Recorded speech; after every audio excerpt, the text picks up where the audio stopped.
Being a mage sure does suck. I wish someone would make a game where it was fun to be a mage. Oh yeah! Woo! Boom! Woohoo! Yeah!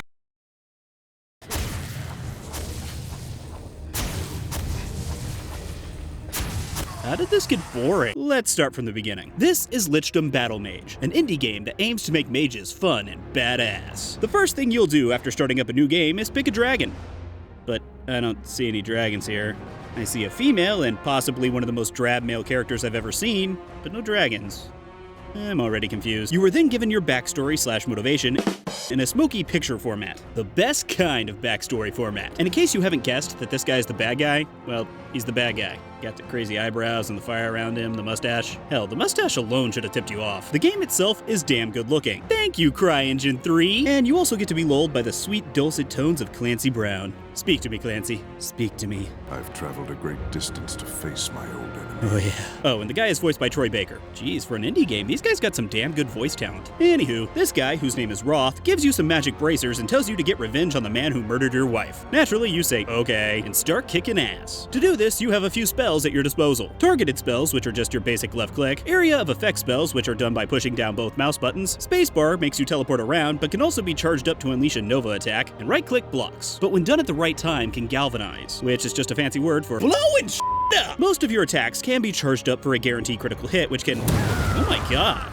That's awesome! Right off the bat, I'm getting way too much enjoyment out of turning guys into ash. Oh, and you can also get ice spells which freeze people. But who the hell cares when you can do this? Boo! The story of the game is pretty much told through these fairly accurate representations of what my mind thinks a rip in space-time looks like. They'll show you the past, where you can learn about another person's story because your story is kill bad dude. Done.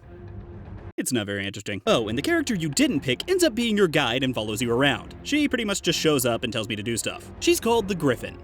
And I'm the dragon. Top secret codenames are awesome! Oh god, she broke her arm! For a while, the game is actually quite difficult, getting used to the strategies and the tiered health system. By the way, this is your health. It will regenerate unless you completely drain a bubble. Once a bubble is fully drained, it will not regenerate until you find one of these. When you run out of bubbles, you dead. So dodge and block like crazy. After most battles, you will collect loot. And when I say loot, I mean different components for crafting new spells. I'm not going to get too into it here because the crafting system is rather complex, and I could pretty much do a whole video on just that. Lichdom allows you to craft lob spells that explode like grenades, beam spells, traps, new shields, and so on. They all have stats, rarity levels, pros and cons, and that's the biggest part of Lichdom. Trying to get the best crafting materials to create the best spells so you can more easily destroy your enemies. You'll slowly begin to unlock other elements like lightning, kinetic spells, destruction, whatever this is. You know. All of this is so fun and interesting that for a while you'll fail to notice that Lichdom is pretty much a fully linear experience. There is the occasional separate trail or hidden area, but they're just dead ends that end up taking you back to the main path. I read somewhere that this is what the devs were actually going for, because they wanted the player to concentrate on combat and crafting, and it works. For a while. Now, I don't do this a lot, but here's where I'm gonna get a bit picky and critical. Please know that I only do this because I feel, I'm going to emphasize that again, I feel, that means in my opinion, that Lichdom has a lot of potential that it fails to capitalize on. Okay, here we go. Lichdom has one of the best first impressions ever. It comes off as fun and simple, yet complex and addicting. But after 4 or 5 hours with Lichdom, I began seeing a pattern. Walk down a small hallway or pathway that leads to a big open area, fight enemies, search for hidden stuff, watch some story, talk to Griffin, walk down another hallway that leads to another big open area, fight enemies, search for hidden stuff, watch story, talk to Griffin, walk down another hallway that leads to another big open area, fight enemies. You get the idea. The game really started to sink into monotony. I started being able to call when enemies would appear and even what enemy types they would be. Occasionally, there would be a boss or a mini-boss to make things more difficult, but even these are just like every other battle. And once you finally figure out what spells you like best and how to use them effectively, fighting is no longer that hard. As you progress, you'll start to find that things are becoming more difficult, and that just means it's time to upgrade your spells. Boom.